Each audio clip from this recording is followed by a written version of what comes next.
Semoga sehat-sehat ya.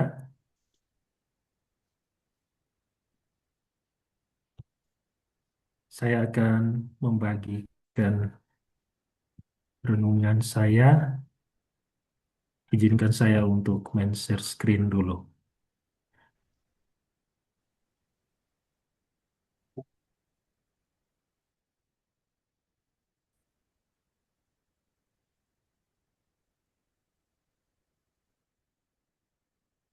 Baik, Bapak Mama, saudara-saudari yang terkasih dalam Kristus. Dalam kesempatan ini, izinkan saya untuk berbagi pemahaman saya tentang gambar kerahiman Yesus. Gambar Yesus yang Maha Rahim. Di sini kita melihat gambaran Yesus di hadapan Santa Faustina dari Kowalska. Kita melihat dahulu bahwa seperti dikatakan di dalam buku hariannya, gambar ini merupakan hasil dari sebuah penampakan yang terjadi pada 22 Februari 1931 dan di situ Santa Faustina melihat Yesus berpakaian jubah putih. Lebih lengkapnya kita lihat di dalam buku harian nomor 47. Yesus menunjukkan dirinya dan Yesus ingin supaya semua orang juga melihat apa yang dilihat oleh Santa Faustina. Dan kehadiran Yesus dengan memberikan gambaran itu mau menunjukkan bahwa manusia itu membutuhkan sesuatu yang bisa dilihat. Kalau sekedar tertulis dalam kitab suci, tidak semua orang membuka kitab suci, tidak semua orang membaca kitab suci. Tapi kita bersyukur Yesus ingin supaya gambar kerahimannya itu diperbanyak dan makin banyak orang melihat itu dan memahami. Karena itu dia minta supaya gambar itu dihormati pada hari Minggu pertama sesudah Paskah yang dikenal sebagai hari Minggu Kerahiman Ilahi. Dan setelah gambar itu dilukiskan seperti yang dilihat oleh Santa Faustina, kita pun mengetahui gambar yang sama, yang bukan sekedar gambar tetapi memiliki makna, memiliki arti, dan itulah yang akan kita renungkan pada hari ini. Mari kita melihat sejenak makna dari gambar. Pertama, gambar ini melambangkan, mengungkapkan tanda kasih Allah. Kasih Allah yang ada dalam diri Yesus Kristus yang diperkenankan oleh Allah Bapa datang ke dunia. Dan ini juga mengungkapkan tanda belas kasih Kristus. Lewat pengorbanannya di kayu salib, dia menunjukkan belas kasih atau kata lainnya kerahimannya kepada manusia. Dan ini merupakan satu undangan untuk percaya kepada Yesus. Undangan untuk percaya kepada Yesus. Bukan sebuah paksaan, bukan sebuah tuntutan, tetapi Yesus tetap menghargai. Sekalipun dia mau menunjukkan belas kasihannya, dia tidak pernah memaksa manusia untuk datang percaya kepada dia. Dan ini sebuah ajakan untuk bertobat. Ajakan bukan paksaan, karena ajakan itu mengandaikan orang bertobat karena orang menyadari bahwa dia dicintai. Bukan karena dia takut akan siksaan neraka, tetapi karena dia tahu dia membutuhkan pertobatan sebagai satu ungkapan cinta. Dan ini pun harus berbuah di dalam kehidupan dengan sesama, yaitu mengasihi sesama. Jadi makna dari gambar ini yang akan kita renungkan kemudian, kita melihat bahwa apa yang dilihat, apa yang dipahami, apa yang menggerakkan hati Santa Faustina juga sebenarnya menggerakkan hati kita, mengajak kita untuk hidup dalam kerahiman Allah. Hidup dalam kerahiman Allah itu bagaikan setetes air yang menetes ke dalam lautan, kemudian terlebur. Dia kehilangan dirinya karena dia masuk ke dalam kerahiman Allah. Maka di sini tentu kita belajar dari Allah yang rahim, yang mau mengampuni, maka kita juga harus menunjukkan pengampunan kepada sesama kita. Kita lihat lebih jauh tentang makna arti gambar kerahiman ilahi. Yang pertama, pakaian putih. Pakaian putih di sini menunjukkan bahwa Yesus Kristus yang telah bangkit. Setelah dia wafat, dia tidak tinggal berdiam dalam kungkungan maut, tetapi dia mengalahkan maut. Karena itu dia bangkit, dia hidup lagi. Ini adalah satu kemenangan atas dosa dan maut. Kadang-kadang manusia masih merasa takut ketika dia berada dalam situasi dosa dan bahkan tidak ingin bertobat, bahkan merasa bahwa dosanya itu lebih besar dari kerahiman Allah, bahkan merasa bahwa dia tidak punya kesempatan untuk mendapatkan pengampunan dari Allah. Apalagi kalau dia sudah mengalami dalam kehidupan bersama, dia tidak mendapatkan maaf dari orang lain ketika dia melakukan kesalahan. Kadang-kadang kalau orang terus-menerus tidak pernah mendapatkan maaf, pengampunan dari sesama, dia juga bisa meragukan maaf dan pengampunan dari Allah.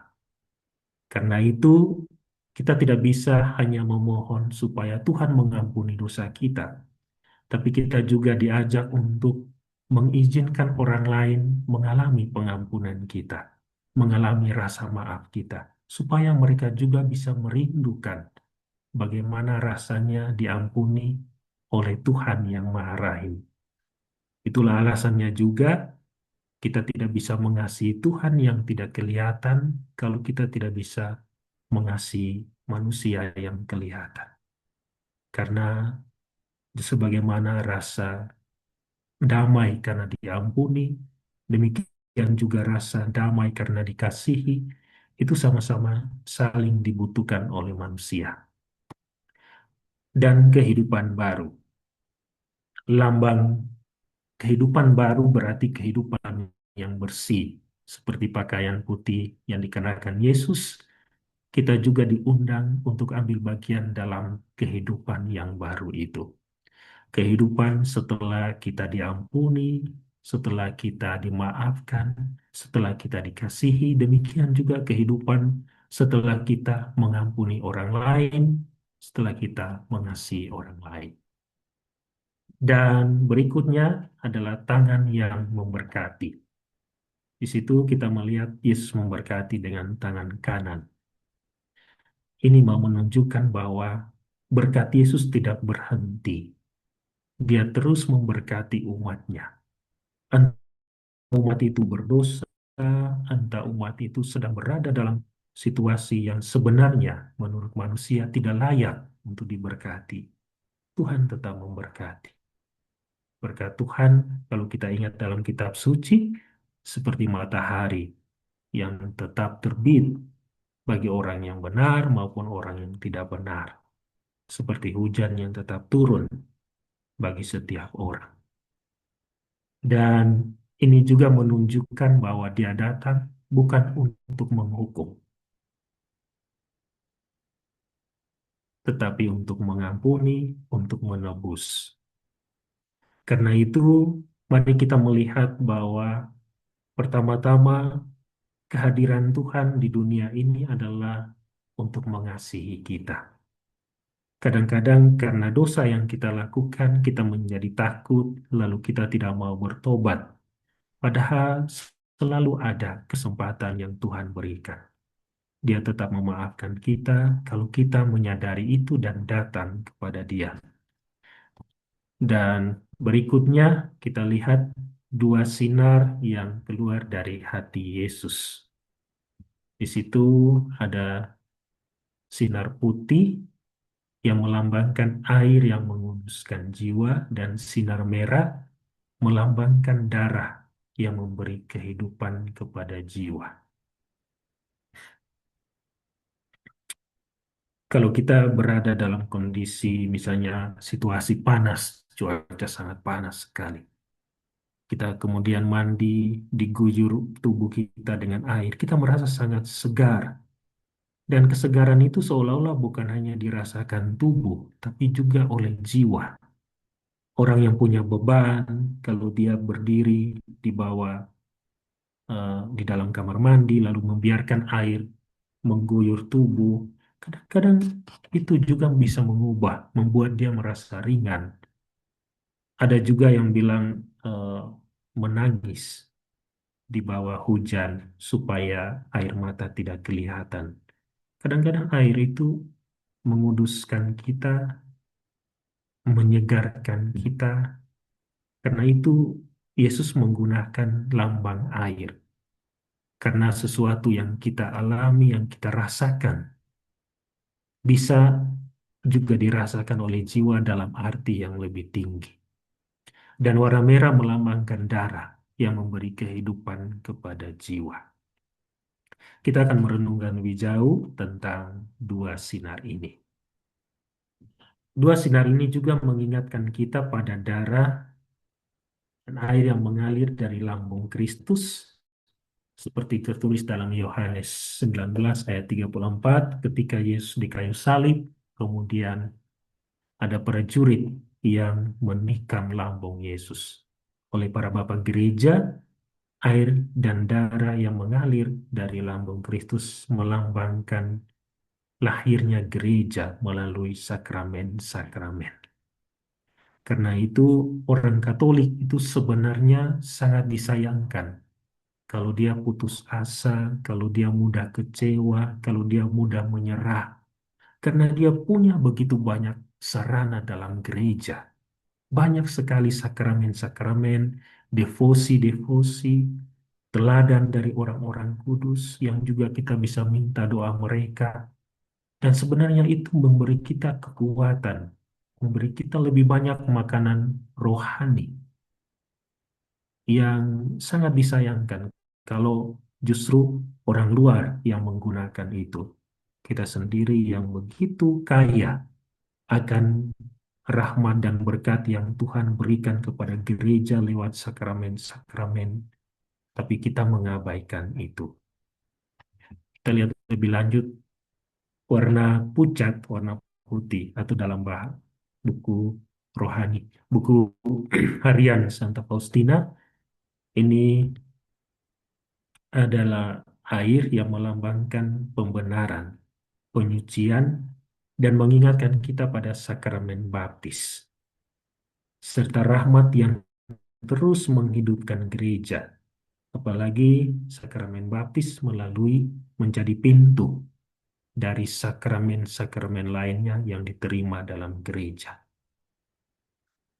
Saya teringat ketika berkarya di sebuah paroki, ada umat yang menunda anaknya dibaptis hanya karena babinya itu belum besar untuk buat pesta. Di daerah kami di Flores itu kadang-kadang orang lebih memikirkan babinya besar dulu baru buat pesta daripada anaknya itu dibaptis. Jadi itu sangat disayangkan. Tapi syukurlah melalui beberapa katekese dan sebagainya, orang menyadari bahwa keselamatan jiwa anak itu nomor satu. Karena itu pada minggu-minggu pertama, dia harus cepat untuk dibaptis. Untuk mencegah jangan sampai terjadi yang tidak diharapkan, lalu dia mati dalam kondisi membawa dosa dari orang tuanya, membawa dosa asal. Itu adalah lambang dari warna putih atau warna pucat yang dilihat. Kita kembali ya, saya merenungkan kenapa dia berwarna pucat, itu mungkin karena air ini sudah digunakan untuk menyucikan. Karena kalau air yang belum digunakan sama sekali, pasti warnanya bening, warnanya terang. Tapi warna pucat di sini berarti bahwa lambang rahmat air yang menguduskan itu, yang menyucikan itu sementara, sedang berlangsung. Jadi dia bukan belum terjadi, tetapi dia sementara bekerja. Artinya Tuhan sementara dengan berbagai cara sementara mengundang kita kepada kesucian, kepada keselamatan. Itu mungkin yang dilambangkan oleh warna pucat tersebut. Berikut kita lihat warna merah. Ini menjadi lambang dari warna darah yang adalah lambang dari kehidupan. Darah yang dicurahkan di kayu salib menjadi harga penebusan manusia. Karena kita tidak ditebus oleh harta, tetapi oleh darah. Kehidupan kita ditebus oleh kehidupan yang lain, yang rela mati supaya kita selamat. Dan ini mengingatkan umat akan sakramen Ekaristi. Saya teringat ada seorang bapak yang berusia paruh baya di sebuah gereja di Semarang. Bapak itu selalu rajin pergi gereja setiap pagi. Dan suatu hari dia ditanyakan oleh seorang pastor, kenapa Bapak rajin sekali misa pagi? Kemudian dia memberikan satu jawaban yang sederhana, tetapi sangat sangat mendalam. Dia mengatakan begini, saya mau ketika saya mati dan Tuhan bertanya, kapan terakhir kali kamu menerima saya? Saya akan menjawab dengan mantap, tadi pagi. Jadi ini satu keyakinan sederhana, tetapi memang menunjukkan bahwa ada orang yang memahami bahwa kehidupannya itu sungguh-sungguh bergantung pada Ekaristi. Karena lewat Ekaristi penebusan manusia itu masih terus terjadi. Karena di situ kurban Kristus itu kembali dirayakan. Hanya sayang, ada orang yang gerejanya dekat, tetapi selalu punya alasan untuk tidak pergi ke gereja. Ada orang yang ketika dia mendengar lagu misa sedang dinyanyikan, tapi dia tetap tidak mau beranjak untuk pergi misa. Padahal kita tahu bahwa rahmat dari sakramen Ekaristi itu sangat besar, bukan saja bagi tubuh kita, tapi bagi jiwa kita. Kadang-kadang kita terpengaruh dan hanya mau mengikuti sebuah daya yang diberikan tubuh. Makanya orang kadang hanya mau ikut misa kalau mereka dengar ada judul eh, misa penyembuhan atau Ekaristi kesembuhan. Padahal rahmat dari setiap Ekaristi itu bukan saja untuk tubuh, tapi untuk jiwa. Itu yang memberikan keselamatan. Kenapa keluar dari hati Yesus? Yesus menyentuh hatinya dan dari hati itu keluar dua sinar tersebut. Hati Yesus adalah lambang kasih Allah. Kita tahu bahwa hati adalah salah satu organ yang ketika dia terluka, dia akan menyembuhkan dirinya sendiri. Di sini kita lihat dua kata penting, bahwa terluka namun tetap mengampuni. Yesus menunjukkan sebuah keteladanan yang harus diikuti oleh setiap manusia. Kita tidak punya alasan untuk tidak mengampuni. Hanya karena kita terluka, hanya karena kita tersakiti. Kadang-kadang itu justru menjadi alasan kita untuk tidak mengampuni. Di sini kita melihat bahwa kita ingat kembali kisah kebangkitan setelah Yesus bangkit, murid-murid berada dalam satu ruangan yang terkunci.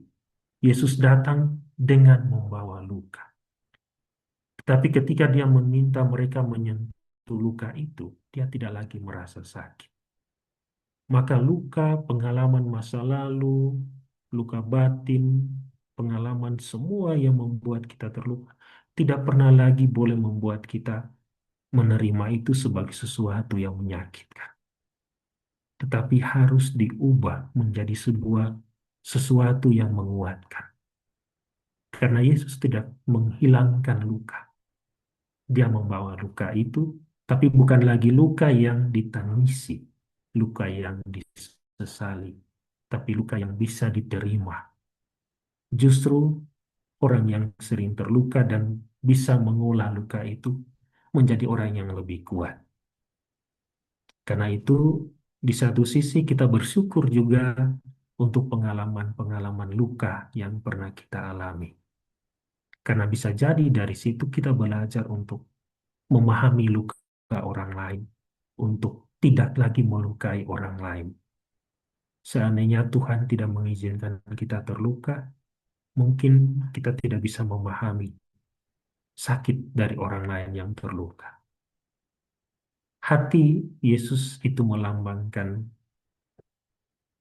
kasih Allah. Allah adalah kasih. Kata-kata ini sangat penting. Manusia bukan kasih. Ada pengalaman di mana manusia belum mengasihi, karena mungkin dia belum mengenal. Ada saat di mana manusia mulai mengasihi, karena dia mulai mengenal. Tapi ada saat juga di mana manusia tidak terlalu mengasihi, karena dia mulai mengenal hal-hal yang tidak dia sukai dalam diri orang lain. Bahkan ketika dia mengalami pengalaman tidak dikasihi, manusia bisa berhenti mengasihi. Dan lebih parah lagi, ketika dia dibenci, dia bukan hanya berhenti mengasihi, tapi dia mulai membenci. Karena itu, manusia sebenarnya tidak punya kasih yang sejati. Karena manusia bukan kasih, hanya Allah adalah kasih. Mungkin itulah alasannya kenapa gereja mempunyai doa kasih, doa cinta.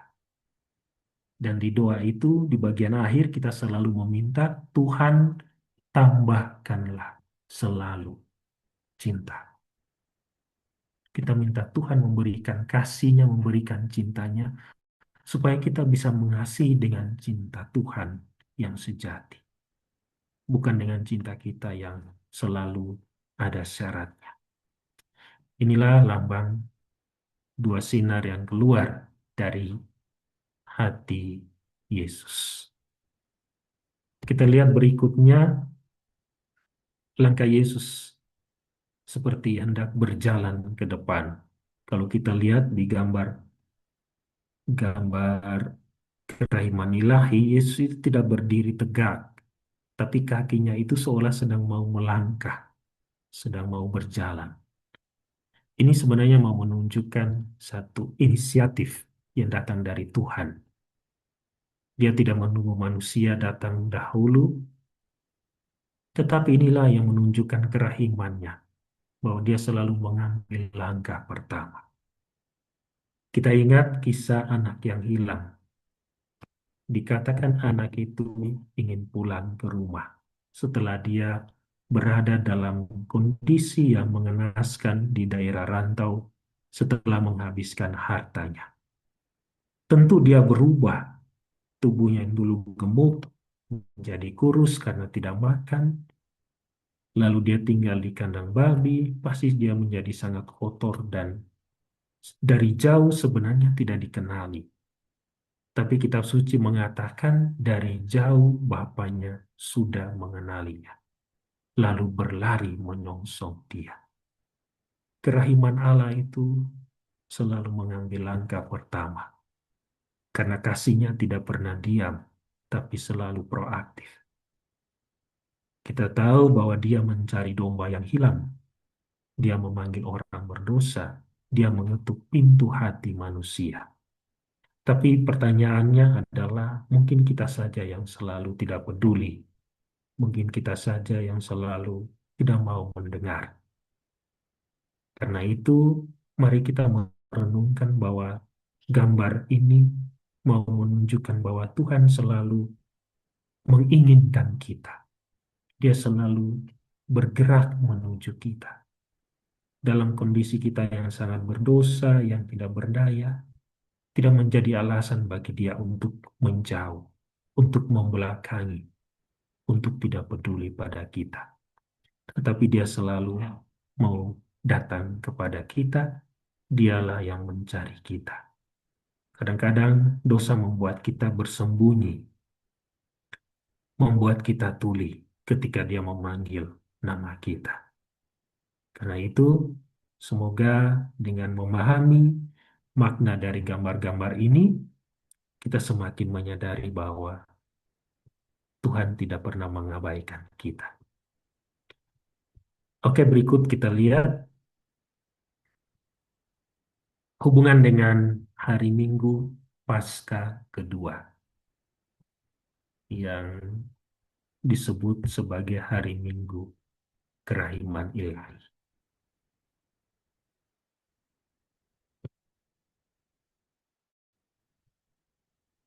Pada hari Minggu ini, gereja selalu membaca kutipan dari Yohanes 20 ayat 19 sampai 29 yang dikatakan seperti dikatakan tadi. Di sini Yesus menampakkan diri kepada para murid yang berada dalam ketakutan karena mereka tidak melihat lagi sosok Yesus. Karena itu kalau kita ingat kehadiran wujud atau gambar untuk manusia itu sangat penting.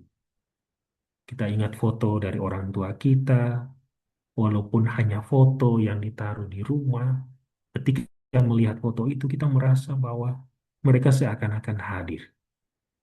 Kalau rumah itu kosong tanpa satu potret, dia selalu menjadi rumah yang seolah-olah tanpa kenangan, seolah-olah tidak pernah ada yang hadir bersama kita.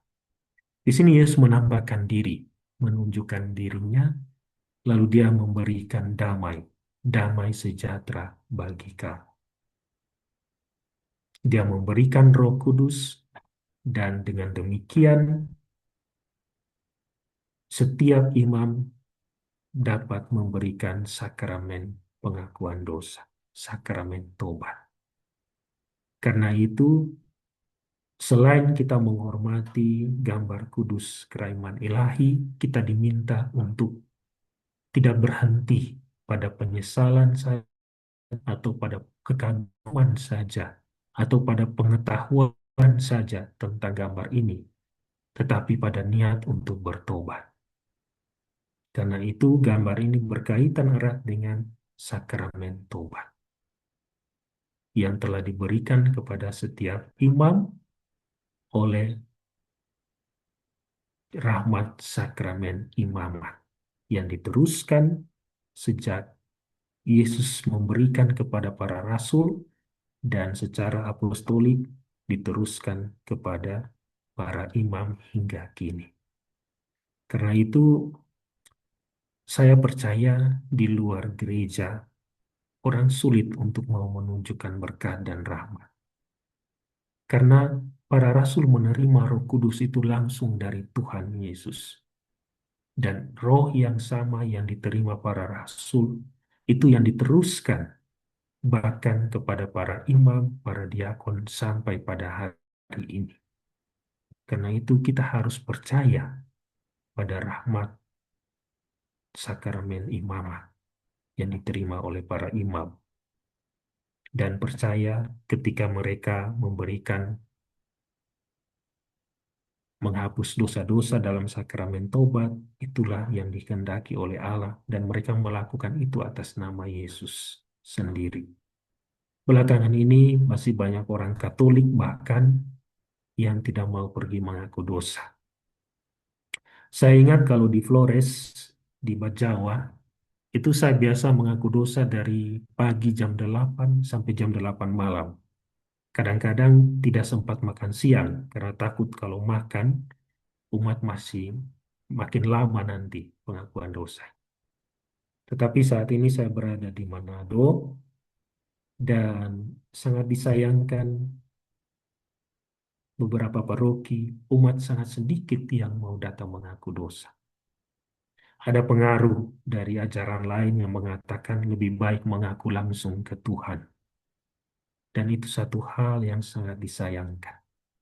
Padahal ada seorang imam hak eksorsis yang mengatakan bahwa sakramen tobat itu lebih ampuh daripada eksorsisme, daripada pengusiran setan.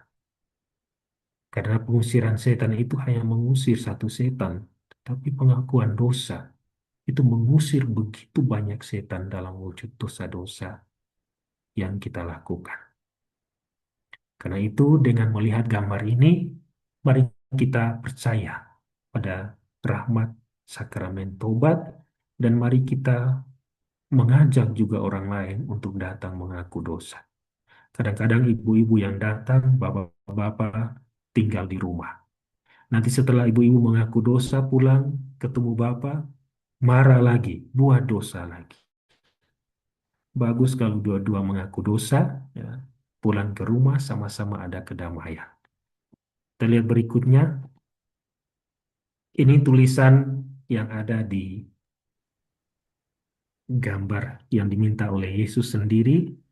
Gambarlah seperti yang kau lihat dan tulislah di situ, Yesus, engkaulah andalanku. Kata-kata ini tentu bukan sekedar doa, karena dalam perjalanan hidup ini kita kadang-kadang bukan mengandalkan Tuhan. Kita mengandalkan kecerdasan kita, kemampuan kita, kekayaan kita, kekuatan kita, keluarga kita, nama baik orang tertentu, dan sebagainya. Karena itu Yesus ingin kita hanya mengandalkan Dia. Engkaulah andalanku. Dan ini sangat penting. Ini adalah satu bentuk penyerahan diri sepenuhnya kepada Sang Kasih yang tak pernah habis. Walaupun Dia memberikan dirinya sampai habis, tapi kasihnya tidak pernah habis. Dan satu hal yang sangat penting juga, Yesus menegaskan bahwa iman yang paling kuat pun akan sia-sia bila tidak disertai perbuatan. Itu berarti bukan saja kita menyerahkan diri kepada Tuhan, menjadikan Dia andalan dan percaya kepada Dia, terus berdoa, aktif dalam kegiatan rohani, tapi kita tidak pernah mau mengasihi orang lain, melakukan sesuatu untuk orang lain.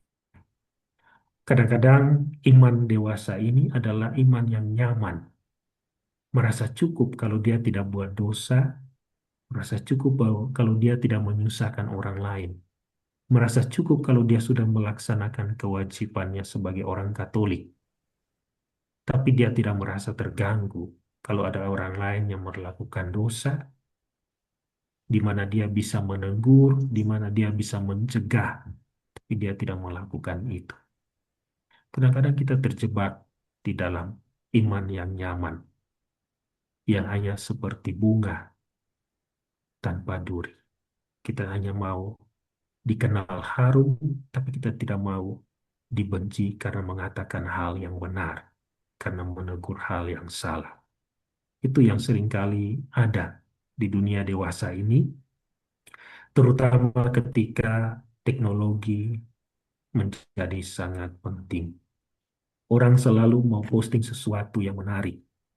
Kadang-kadang di gereja, ketika orang bertugas sebagai lektor, pemazmur, orang tidak latihan dengan baik, tidak siap diri dengan baik. Sehingga ketika tampil pun tidak ada persiapan. Tapi kalau selesai misa, dia ingin harus foto, dia harus posting supaya orang tahu dia sudah bertugas di gereja. Itu memang situasi saat ini. Apa-apa pun harus difoto, orang harus tahu, orang harus lihat.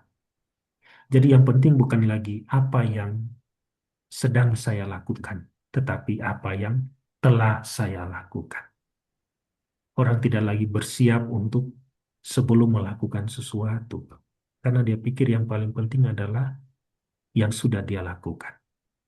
Bahkan dalam konteks tertentu, imam pun menyiapkan khotbah itu yang menyenangkan umat. Menggunakan kata-kata dalam khotbah yang menarik ketika Komsos meliput, lalu kemudian direkam, kemudian itu diupload, viral. dan orang mendengar itu orang memuji dan sebagainya.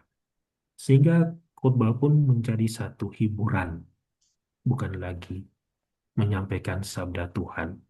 Kadang-kadang orang mengambil kutipan-kutipan kata-kata yang menarik, pantun dan sebagainya, nyanyian dan lagu, kadang dibawa di dalam homili dan sebagainya, dengan alasan supaya umat tidak merasa bosan. Padahal yang paling penting dalam pewartaan adalah menyampaikan sabda Tuhan, menyampaikan kebenaran, bukan memberikan hiburan.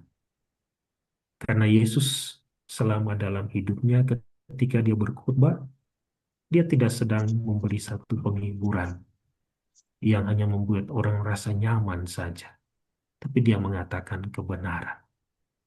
Dan ini yang seringkali terjadi.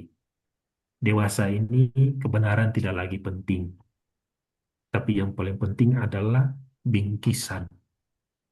Sesuatu harus terlihat menarik, sesuatu harus membuat orang merasa nyaman, sesuatu yang diungkapkan harus membuat orang memberikan pujian dan sebagainya.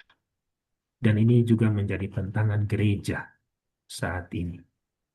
Tapi itulah orang sudah melupakan hakikat dan makna dari sesuatu yang diungkapkan bahkan di dalam kehidupan gereja sendiri. Kita lihat berikutnya, penghormatan kepada kerahiman Allah dalam gambar. Ini penting. Tuhan mengizinkan kita menghormati gambar-gambar kudus atau patung-patung juga. Tetapi penghormatan itu tidak terbatas pada sesuatu yang nampak, tetapi hal yang berada di balik itu. Karena mata orang beriman tidak memandang gambar sebagai gambar, tetapi kehadiran dari pribadi yang digambarkan itu. Bagaimana kisah hidupnya, apa yang dia berikan kepada kita, pengorbanannya, keteladanannya, itulah yang dilihat dari gambar-gambar yang ada. Karena itu, penghormatan kepada kerahiman Allah dalam gambar kudus harus disertai juga dengan doa. Jadi bukan sekedar memandang, mengagumi. Itu hanya dilakukan terhadap pemandangan, terhadap lukisan. Tetapi terhadap gambar-gambar kudus, kita harus sampai pada doa. Dan ini seringkali juga terjadi. Orang kadang lupakan ini. Kadang-kadang orang pergi ke Gua Maria, pergi ke satu tempat ziarah, yang pertama diangkat bukan hati, tapi kamera. Orang foto dulu dan sebagainya. Dia rasa itu lebih penting. Dia foto akan banyak sekali, kemudian dia posting. Berdoa pun dia tidak benar-benar berdoa. Jadi dia berlutut, tutup mata, lalu suruh orang foto supaya tahu dia sedang berdoa. Ketika berdoa depan patung dan ada orang yang mengambil gambar, itu yang dipikirkan bukan lagi kehadiran ilahi atau permohonan yang dia ucapkan dalam doa, tetapi bagaimana hasil dari foto yang diambil itu. Apakah menarik atau tidak? Ini fenomena yang terjadi dewasa ini. Yang berikut adalah pertobatan. Gambar kerahiman ilahi harus mengundang kita pada pertobatan. Karena di situ kita menyadari bahwa Tuhan memberikan rahmat-Nya itu begitu berlimpah.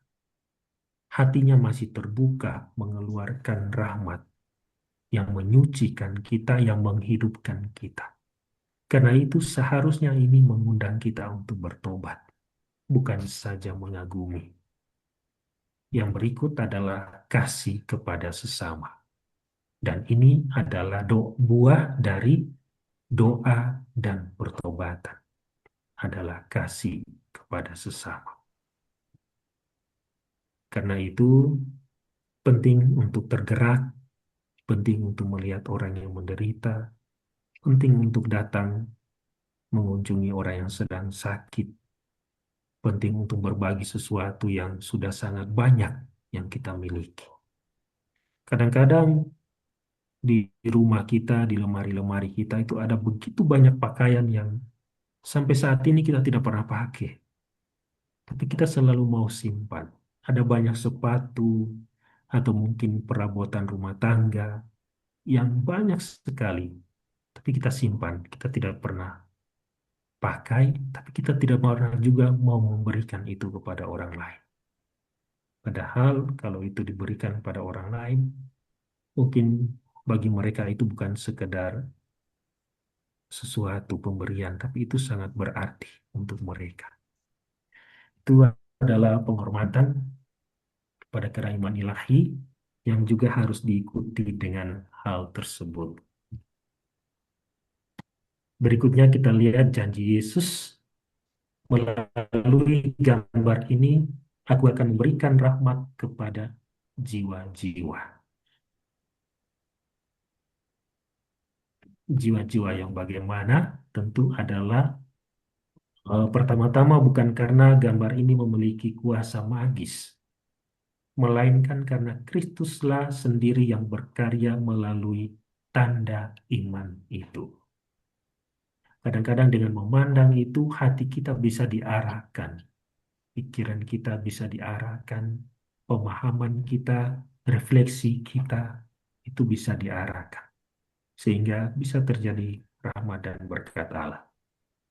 Kita lihat apa yang dikatakan oleh gereja.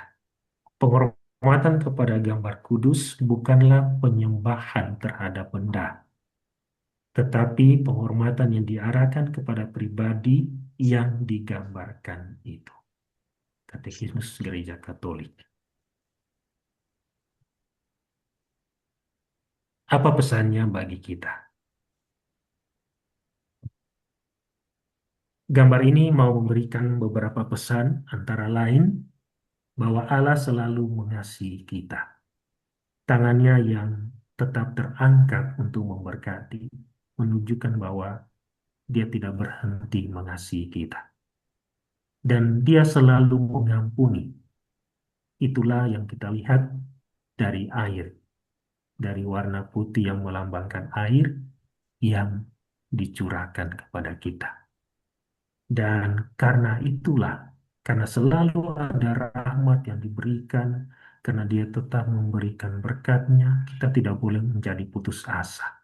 Kita tidak boleh menyerah, kita tidak boleh kecewa, dan berhenti berharap. Sebaliknya, kita harus selalu percaya. Percaya kepada Yesus, karena Dia tidak pernah meninggalkan kita. Dan karena itu, kita juga harus menjadi pembawa belas kasih. Karena Allah terus mengasihi kita, terus menunjukkan belas kasih-Nya, maka kita juga harus mengasihi Dia. Dan kesimpulan terakhir adalah, mari kita percaya kepada Yesus, mari kita rajin menerima sakramen tobat dan ekaristi, mari kita menghidupi belas kasih kepada sesama, dan menjadi saksi kasih Allah di tengah dunia, karena masih banyak orang yang belum merasakan, belum menyadari kasih itu. Seandainya kita mau mengasihi dan mereka merasakan pengalaman dikasihi, pasti mereka juga bisa merindukan bagaimana Allah mengasihi mereka. Oke, itu saja untuk hari ini. Dan terakhir, kita punya moto hidup, Yesus, Engkaulah andalanku. Iya, Terima kasih, Ibu Minar. Mari kita mohon berkat Tuhan. Dalam nama Bapa dan Putra dan Roh Kudus. Amin. Allah yang Maha Kuasa, kami bersyukur atas segala rahmat dan berkat-Mu di dalam hidup kami. Engkau begitu mengasihi dan mencintai kami. Hari ini kami merenungkan tentang gambar kerahiman ilahi, di mana Engkau menunjukkan kepada kami bahwa belas kasihan-Mu, bahwa rahmat dan berkat-Mu tetap mengalir di dalam hidup ini, bahwa Engkau tidak pernah berhenti memberkati, mengasihi, mengampuni kami. Engkau selalu datang menyongsong kami ketika kami berada jauh, bahkan merasa sangat jauh karena dosa dan kesalahan yang kami lakukan. Semoga kami tetap ingat bahwa Engkau selalu mengasihi kami, dan kiranya kesadaran itu mengajak kami juga untuk terus mengasihi sesama kami. Doa ini kami sampaikan kepadamu dengan pengantaran Kristus Tuhan kami. Amin. Amin. Semoga Tuhan beserta kita Sekarang sekarang. dan selama-lamanya. Semoga Allah yang Maha Kuasa memberkati saudara sekalian, Bapa dan Putra dan Roh Kudus. Amin. Amin. Terima kasih.